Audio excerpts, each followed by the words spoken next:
બાપુજીના શ્રી ચરણોમાં ફરીથી આપનું સ્વાગત છે. હવે આપણે એક પ્રશ્ન પૂછીશું બાપુજીને કે નાદનું શું મહત્વ છે, તો એ બાપુજી આપણને જણાવશે.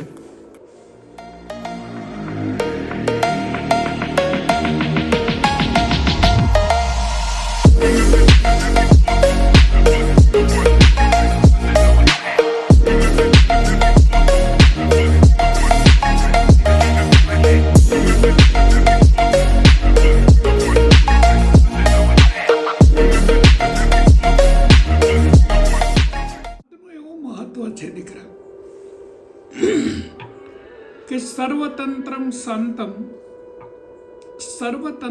શાંતમ વ્યોમાતીતમ નિરંજનમ નાદબિંદુ કલાતીતમ તસ્મે શ્રી ગુરુવે નમઃ. નાદ અને બિંદુનું કલાતીતમ છે. એટલે જેવી રીતે ગિરનાર છે તો ગિરનારની ઉપર દત્ત ભગવાન બિરાજે છે, તે શિખર ઉપર 553 ગીગાહર્ટ્ઝ પર ફ્રીક્વન્સી ચાલે છે નાદની. એટલે તમે ગિરનાર ઉપર કોઈ પણ ગુફામાં બેસો અને ગુફામાં બેસી અને તમે નાદનું શ્રવણ કરો બંને કર્ણની અંદર, તો નાદથી તમારી સુરતા શૂન્યમાં જતી રહે. એટલે 553 ગીગાહર્ટ્ઝ પર ફ્રીક્વન્સી ચાલે છે નાદની. અને નાદ છે એ પાછું તમારું મન જ છે એમ. પરા, પૈસંતી, મધ્યમમાં અને વિખરી, આ 4 વાણી છે, પણ એ વાણીની આગળ 10 નાદ છે, જે મહાન પુરુષો બધા કર્ણમાં સાંભળતા હોય છે.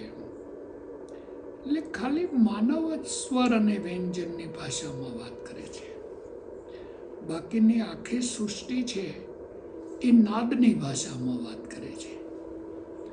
તમે ચકલીઓ જુઓ તો બધી ચીચી કરતી હોય, તમે આ બધા સ્વર અને વ્યંજન યુઝ કરે, તો એ બધી ધ્વનિની ભાષામાં વાત કરે છે.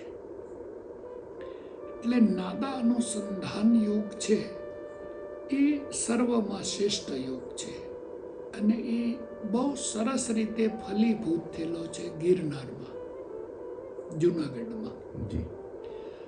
કારણ કે જુનાગઢમાં નવનાથ અને સિદ્ધ 84 બિરાજે છે. એટલે નવનાથ અને સિદ્ધ 84 નાદની ઉપાસના કરેલી છે. અને આખું બ્રહ્માંડ છે એ બી નાદમાંથી જ ઉત્પન્ન થયેલું છે. નાદ છે ને એક કેરિયર ફ્રીક્વન્સી છે. ઓમકારની 5 માત્રા છે, આકાર, ઉકાર, મકાર, નાદ અને બિંદુ. એમાં પહેલી માત્રા સૂર્ય છે, બીજી માત્રા ચંદ્રમા છે, અને ત્રીજી માત્રા છે ચંદ્રથી માંડી અને ઉત્તર ધ્રુવ સુધીની સિતારાઓ છે. હા. અને ચોથી માત્રા છે એ વીજળી છે, બિંદુ. અને 5મી માત્રા છે નાદ. તેમ આપણું શરીર છે એ બી ધ્વનિની પ્રતિધ્વનિ છે અને કંપનનું પ્રતિકંપન છે. એટલે નાદ અને બિંદુ, વીજળી, એ બે ભેગા થઈને આખું બ્રહ્માંડ ચલાવી રહ્યા છે. હા. પૃથ્વીના પરમાણુ, જળના પરમાણુ, અગ્નિના પરમાણુ, વાયુના પરમાણુ અને સાઉન્ડના પરમાણુ, નાદના પરમાણુ, તેમાં સૃષ્ટિ છે એ સંગઠન અને વિખંડન થઈ રહેલી છે. બીજ સમાયો વૃક્ષમાં અને વૃક્ષ બીજ કે માય, પછી ફલ ફૂલ અને પાખડી, જ્ઞાની અટક્યા ત્યાંય, જ્ઞાની અટક્યા ત્યાંય ગુપત પ્રગટ કરે જાણે, પોપટ પૂર્ણાનંદ પરિભ્રમ પુરુષોત્તમ સતવચન પરમાણે. એટલે આ સૃષ્ટિ છે એ એકવાર બીજમાંથી વૃક્ષ થઈ જાય છે, અને પાછું વૃક્ષ બીજ થઈ જાય છે. પાછું બીજ છે એ વૃક્ષ બનાવી દે છે, અને પાછું વૃક્ષ છે એ બીજ બનાવી દે છે. તેમાં અહીંયા કશું જન્મ અને મૃત્યુ નથી એમ, પણ સંગઠન અને વિખંડન છે એમ. જ્યારે એ સંગઠન થાય છે તો બીજ બની જાય છે, અને જ્યારે એ વિખંડન થાય છે તો ઝાડ બની જાય છે.